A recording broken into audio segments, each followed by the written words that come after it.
번역 사도신경으로 신앙 고백하겠습니다. 저는 전능하신 아버지 하나님 천지의 창조주를 믿습니다.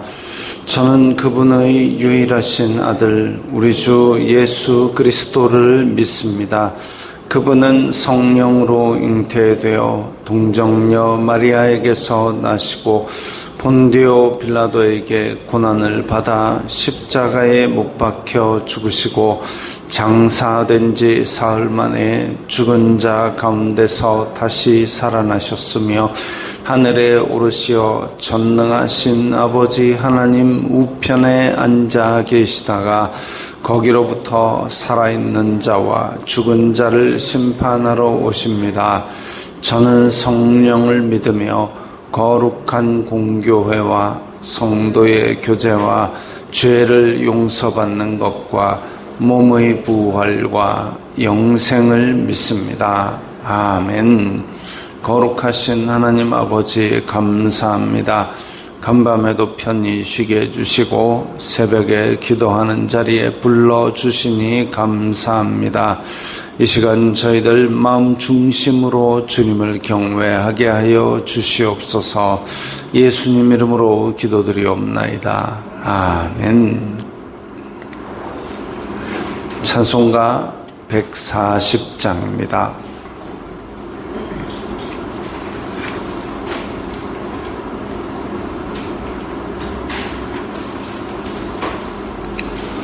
찬송가 140장입니다.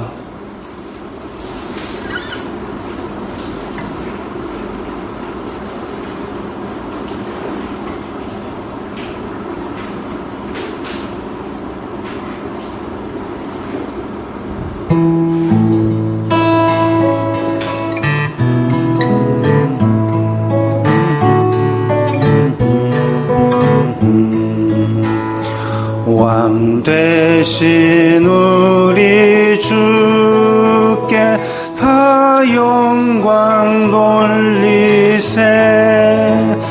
그 영광 많은 무리 호산나 불렀네.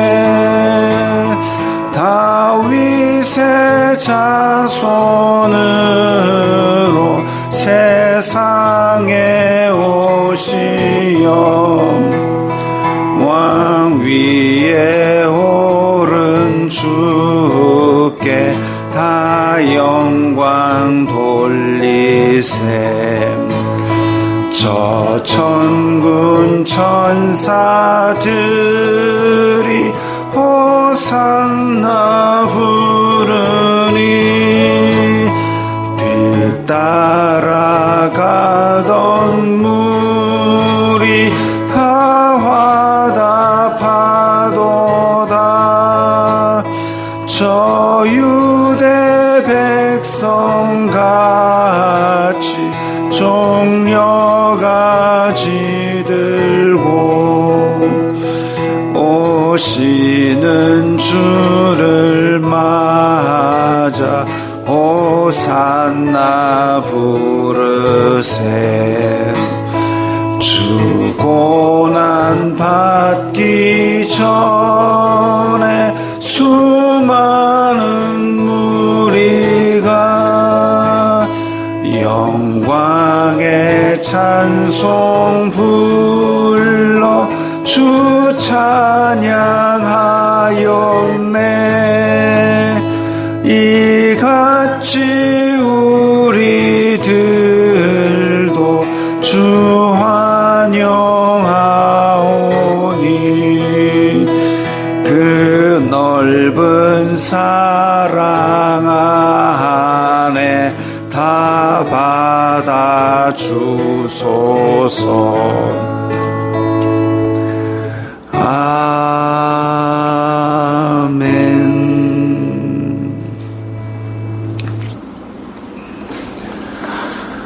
오늘 말씀은 누가복음 20장 41절부터 21장 9절까지의 말씀입니다.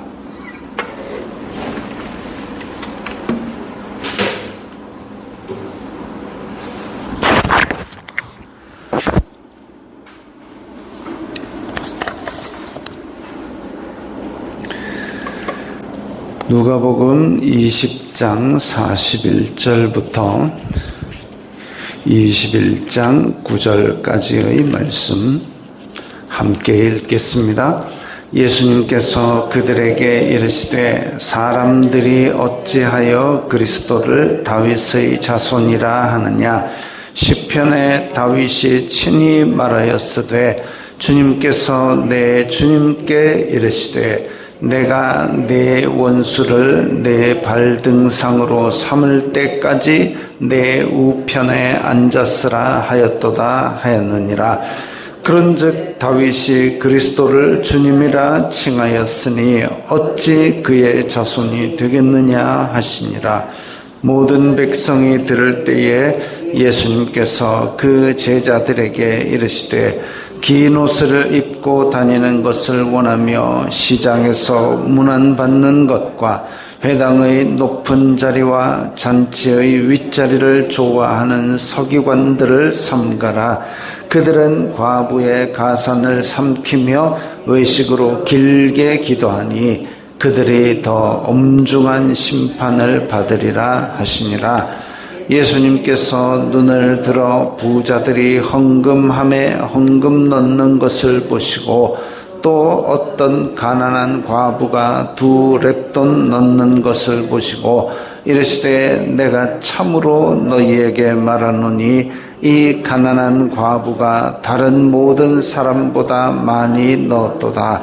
저들은 그 풍족한 중에서 헌금을 넣었거니와 이 과부는 그 가난한 중에서 자기가 가지고 있는 생활비 전부를 넣었느니라 하시니라. 어떤 사람들이 성전을 가리켜 그 아름다운 돌과 헌물로 꾸민 것을 말하며 예수님께서 이르시되 너희 보는 이것들이 날이 이르면 돌 하나도 돌 위에 남지 않고 다 무너뜨려지리라. 그들이 물어 이르되 선생님이여 그러면 어느 때에 이런 일이 있겠사오며 이런 일이 일어나려 할 때에 무슨 징조가 있사오리까. 이르시되 미혹을 받지 않도록 주의하라. 많은 사람이 내 이름으로 와서 이르되 내가 그라 하며 때가 가까이 왔다 하겠으나 그들을 따르지 말라. 난리와 소요의 소문을 들을 때에 두려워하지 말라. 이 일이 먼저 있어야 하되 끝은 곧 되지 아니하리라.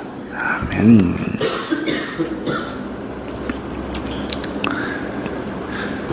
자, 오늘 장으로는 20장에서 21장에 걸쳐 있지만 말씀의 내용과 맥락은 계속 이어지는 내용입니다.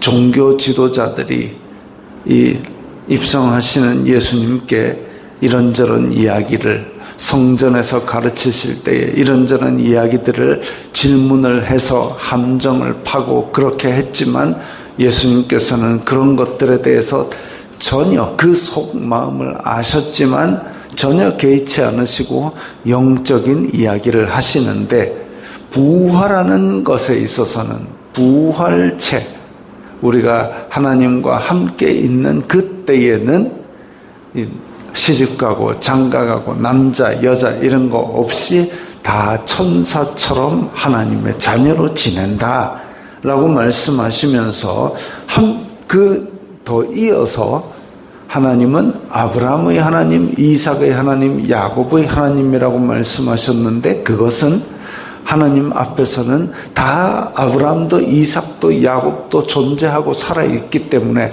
살아있는 자들의 하나님이다. 한편으로 오늘 본문에 나온 대로 어찌하여 그리스도를 다윗의 자손이라 하느냐. 이제 다윗도 하나님 앞에서는 이제 똑같이 살아있는 사람이기는 하지만 시편에 다윗이 친히 말하였으되 주께서 내 주께 여기가 이제 앞에 있는 주께서라는 부분은 이제 히브리어로 하면은 여기가 여호와께서 그 다음에 내 주께 이 주는 아도나이라고 되어 있습니다.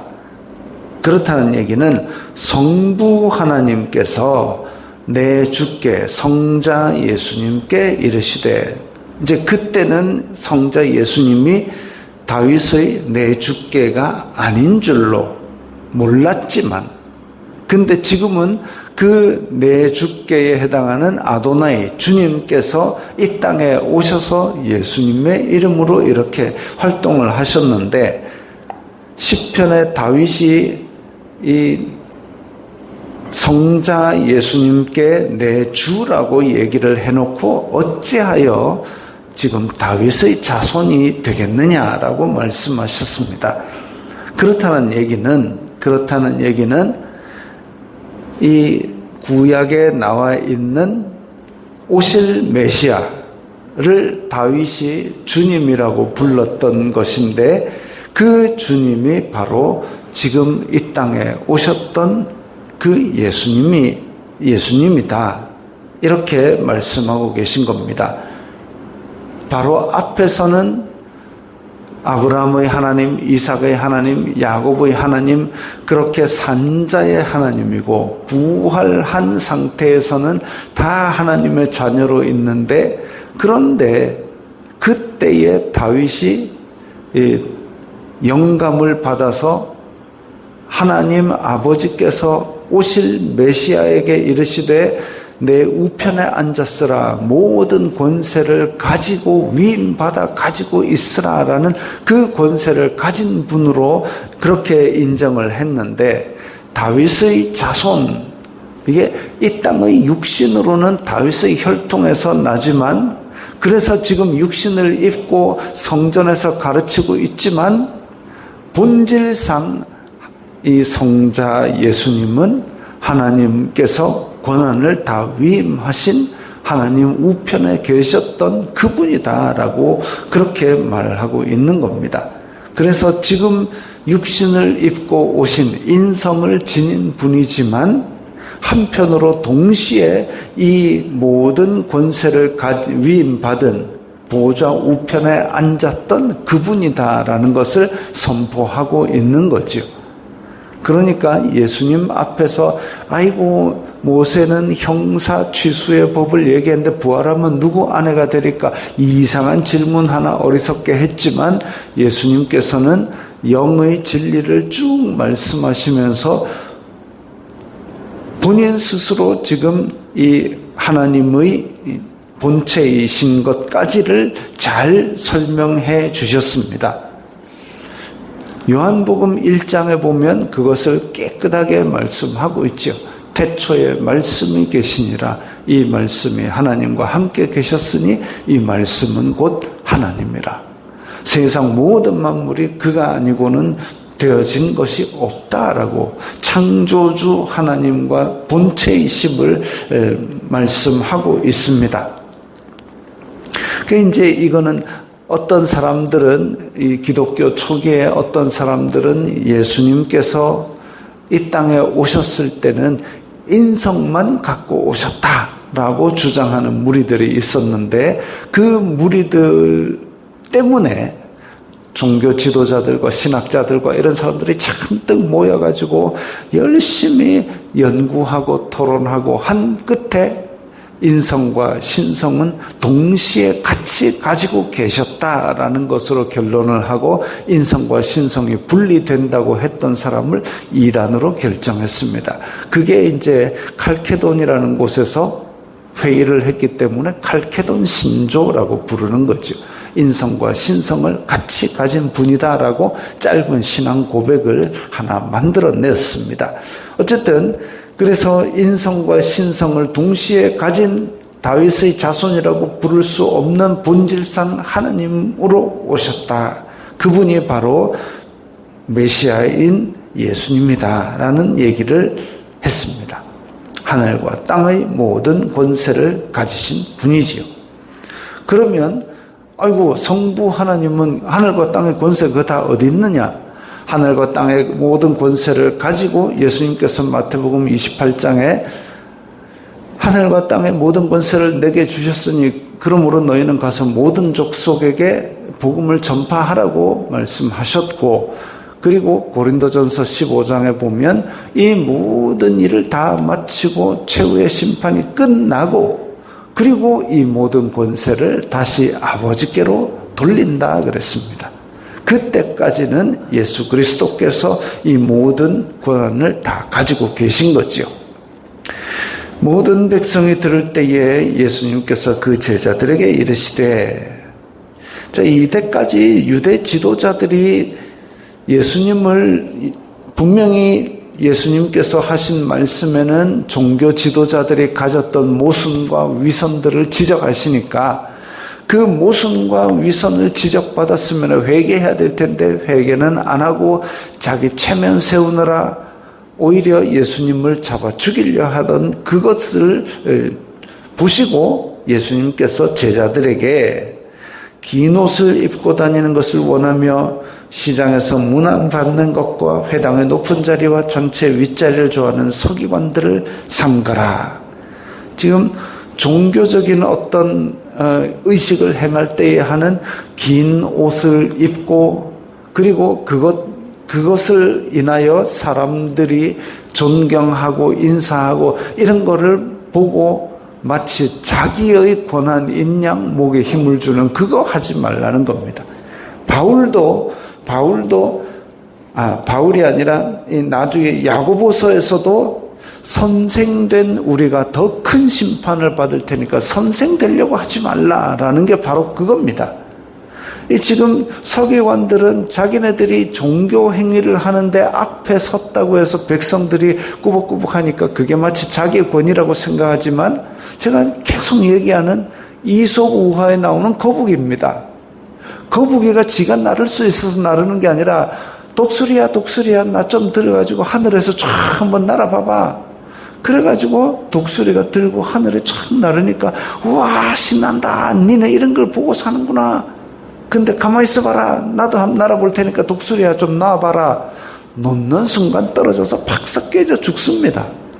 서기관의 권위라는 게 그런 거죠.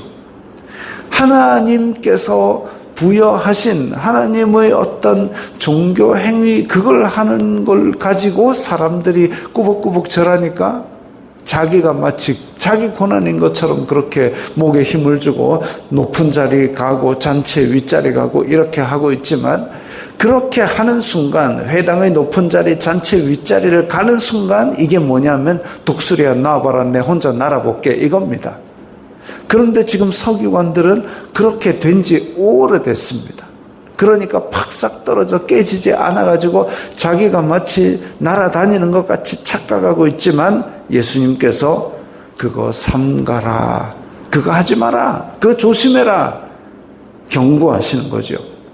그들의 마음 중심에 있는 게 뭐냐면 그들은 과부의 가산을 삼키며 외식으로 길게 기도하니 그들이 더 엄중한 심판을 받으리라. 과부는 이때 이스라엘 이 로마 식민 치하에서 안 그래도 멀쩡한 사람들도 먹고 살 게 없는데 과부가 얼마나 먹고 살기 힘든 생활을 하고 있습니까? 그런데 그 사람들의 그 한 푼 두 푼 남은 재산까지도 삼키려 했다 그럽니다. 이거는 진짜 우리말로 치면 벼룩의 간을 빼먹는다는 그런 말 같은 아주 작은 것까지 다 삼키는 그런 탐욕이 드글드글한 추접스러움을 가리키고 외식으로 길게 기도하니 기도는 하나님께 드리는 하나님께 아뢰는 말씀인데 그걸 사람 들으라고 길게 기도한다. 이거는 그야말로 거칠의 위선으로 똘똘 뭉친 거죠. 그들이 더 엄중한 심판을 받으리라. 하나님 이름 팔아가지고 자기의 탐욕 채우고 종교적 행위 가지고 하나님 잘 믿는 것처럼 그렇게 치장하고 그렇게 해서 사람을 미혹했기 때문에 더 엄중한 심판을 받으리라고 경고하십니다. 제자들에게 그런 거 하지 말라. 그렇게 말씀하시고 나서 그 다음에 이제 21장으로 넘어가서 보시니까 어떤 가난한 과부가 2렙돈 넣는 것을 보시고 2렙돈 이러면은 지금 우리 돈으로 환산을 하면 한 1,500원쯤 된답니다. 1,500원쯤. 근데 어떤 가난한 과부가 2렙돈 넣는 것을 보시고 저 사람은 자기 생활비 다 넣었다. 자기 생활비 다 넣었으니까 저 부자보다 훨씬 더 많이 넣은 거다라고 말씀하셨습니다. 이 칭찬이 아닙니다. 그야말로 안타까운 그런 마음을 가지신 거죠. 안타까운 마음. 저 과부는 지금 드릴 것이 없어가지고 자기 생활비로 나온 그 전부를 다 드렸으니까 다른 모든 사람보다 많이 넣은 거다. 근데 부자들은 헌금함에 돈 넣는 것도 이때 당시에 성전에 여인애들 앞에 헌금함이 이제 여러 개가 있었는데 그 여러 개에 이 깔때기처럼 생긴 금속으로 된 관이 있었는데 거기다가 이제 동전을 딸랑딸랑 넣는 거죠. 어떤 사람은 딸랑딸랑 넣고 어떤 사람은 좌르르 붓고 어떤 사람은 나는 이렇게 해서 이런 걸로 헌금합니다. 헌금 항목까지 밝혀가면서 하인을 시켜가지고 좌르르 사람들이 우와. 근데 이 과부는 땡그랑 했는데 저게 훨씬 더 많은 금액이다. 왜?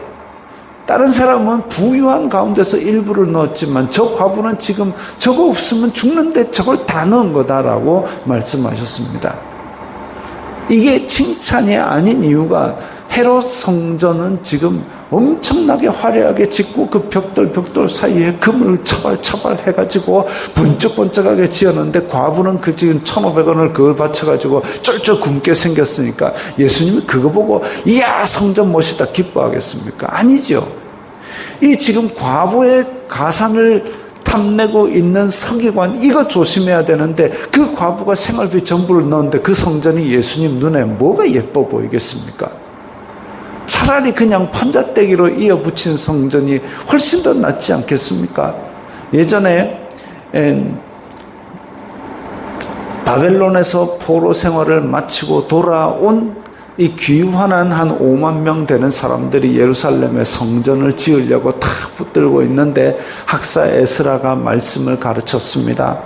그랬는데 성전을 삐적삐적 짓다가 중단을 했습니다. 거기에 돈이 없어서가 아니에요. 거기에 있는 귀족들하고는 여전히 풍요로운 생활을 하고 있었습니다.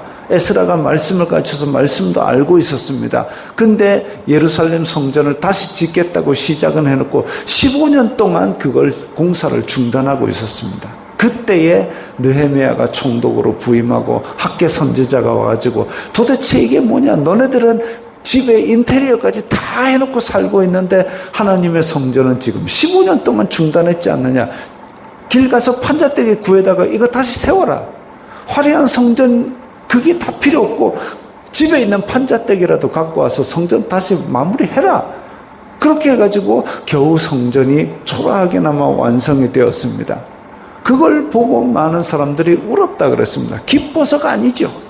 우리가 하나님의 성전을 제대로 지을 수 있는데 그런데 우리 집은 다 인테리어까지 다 해놓고 우리는 15년 동안 이걸 이렇게 해가지고 이렇게 초라하게밖에 못 지었구나. 그거 가지고 눈물을 흘린 겁니다. 근데 그 가운데 하나님께서 임재하셨습니다. 반면에 헤롯 성전, 헤롯이 유대인들 인심을 얻기 위해 가지고 크고 화려하게 지어가지고 지금도 그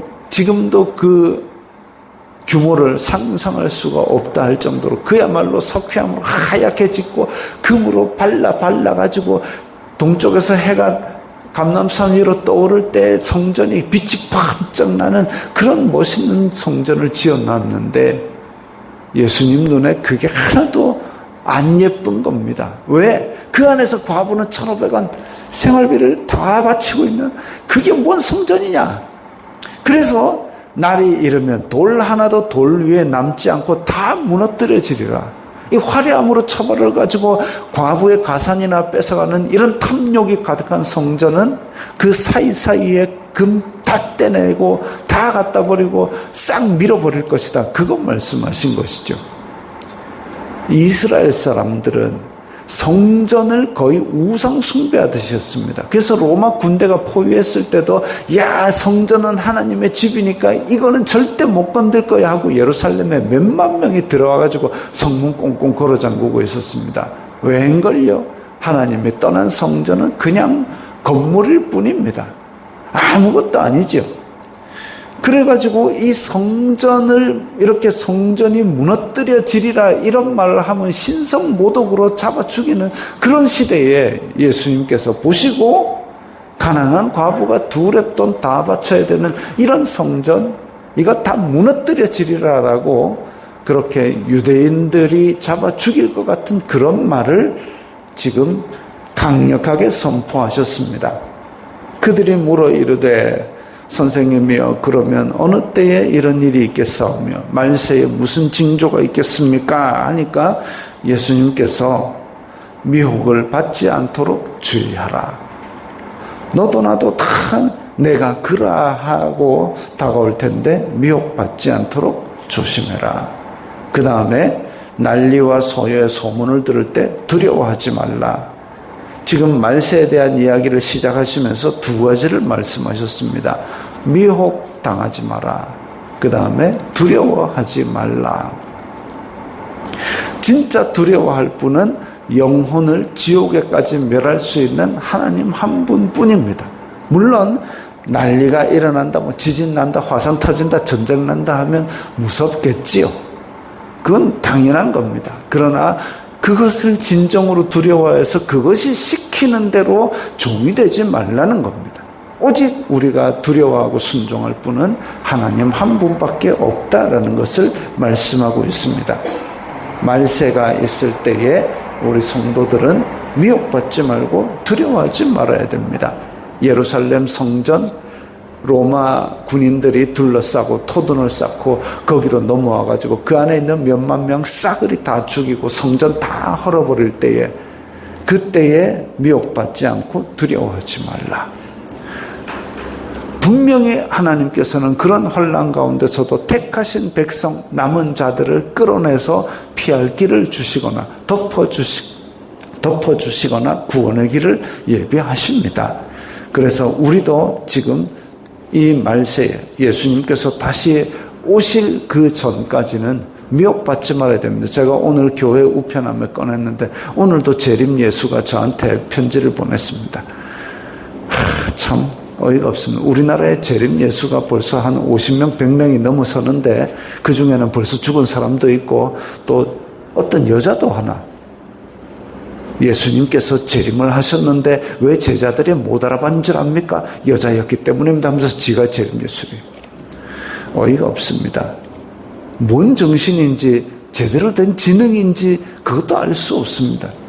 미혹을 받지 않도록 주의해야 됩니다. 예수님께서 다시 오실 때는 재림하실 때는 이 땅에 오시는 것이 아니라 공중에서 오셔서 우리를 다 데려가시는 그래서 재림하시면 끝입니다. 이 땅에서 가평에 저택 짓고 사는 거 아닙니다. 다 사기꾼들입니다. 미혹받지 않도록 주의해야 됩니다. 그리고 두려워하지 말아야 됩니다. 우리가 두려워할 분은 오직 한 분 영혼을 지옥에 멸하시는 하나님 한 분밖에 없습니다.